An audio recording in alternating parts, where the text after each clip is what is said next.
વડોદરાના શ્રી હટીલા હનુમાન દાદાના મંદિરે સુરસાગર ખાતે શ્રી રામ જય જય રામના મંત્રની અખંડ ધૂન તારીખ 5ના રોજ સવારે 6 કલાકથી કરવામાં આવશે। તેની પૂર્ણાહુતિ તારીખ 12/4/2025 શનિવારના સમયે સાંજે 6 કલાકે કરવામાં આવશે। વર્ષોની પરંપરા મુજબ મંદિરમાં રામનવમીના પર્વ અને હનુમાન મહોત્સવને લઈને રામધૂમ કરવામાં આવતી હોય છે। દર વર્ષે જેમ આ વર્ષે પણ રામ જન્મ મહોત્સવથી લઈને હનુમાન જન્મ મહોત્સવ દરમિયાન અખંડ ધૂન કરવામાં આવશે।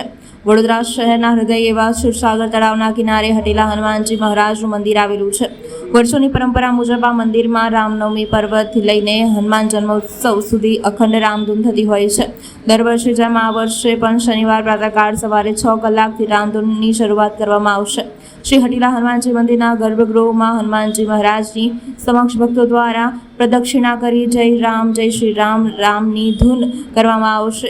સાંજે 9 કલાકે કાછિયા યુવક મંડળ દ્વારા મોટી સંખ્યામાં ઉપસ્થિત રામ ભક્તો દ્વારા રામધૂન કરવામાં આવે છે। ચૈત્ર મહિનાની પૂર્ણિમાના દિવસે હનુમાન જન્મોત્સવ ઉજવવામાં આવે છે। શ્રી હટીલા હનુમાનજી મંદિરમાં હનુમાન જન્મોત્સવ દિવસે મંગલા દર્શન સવારે 4 કલાકે શ્રી સત્યનારાયણ ભગવાનની કથા, સંધ્યાકાળે શ્રી હટીલા હનુમાનજીના શણગાર દર્શન અને રાત્રે 8:30 કલાકે વડોદરા શહેરના યુવા વક્તા શ્રી દર્શન ભટ્ટના સ્વમુખે સુંદરકાંડના પાઠ તેમજ ભજનની સાથે આરતી અને પ્રસાદીનું આયોજન કરવામાં આવેલ છે।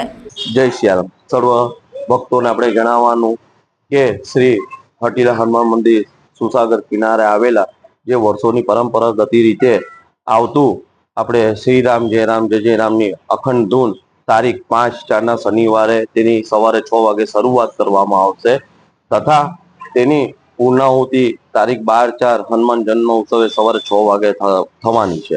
અને આ નિમિત્તે અમારે જ્યારે શરૂઆત થાય છે ત્યારે અમારે સવારથી અંદર દાદાને પ્રદક્ષિણા કરતા શ્રી રામ જય રામની ધૂન થાય છે તથા ત્યારબાદ રાતે 9 કલાકે લક્ષ્મીનારાયણ મંદિર જે કાછિયાઓ છે એ આવે છે, જે 9 થી 12 કરે છે। અને ત્યારબાદ રાતના 12 થી 4 બીજું બી અમારે કાછિયા મંડળ આવે છે, તે સવારના 4 વાગ્યા સુધી કરે છે। તો આ તમામનો લાભ લેવા અમારે વડોદરાવાસીને નમ્ર વિનંતી છે। તથા આપણે હનુમાન જન્મોત્સવ નિમિત્તે અમે સવારે 8 વાગે હનુમાન યાગ રાખ્યો છે તથા બપોરે 4 કલાકે શ્રી સત્યનારાયણની કથા રાખી છે તથા ત્યારબાદ રાતે 8:30 કલાકે દર્શન ભટ્ટના સ્વકંઠે સુંદરકાંડના પાઠનું બી આયોજન અમે કર્યું છે। આ સાપ્તાહિકમાં અમારે દરેક રોજ અલગ અલગ અમારે પ્રોગ્રામ થશે તથા દાદાને અલગ અલગ શણગાર કરવામાં આવશે। તો તમામના તમારે દર્શનનો લાભ લેવા નમ્ર વિનંતી। જય સિયારામ।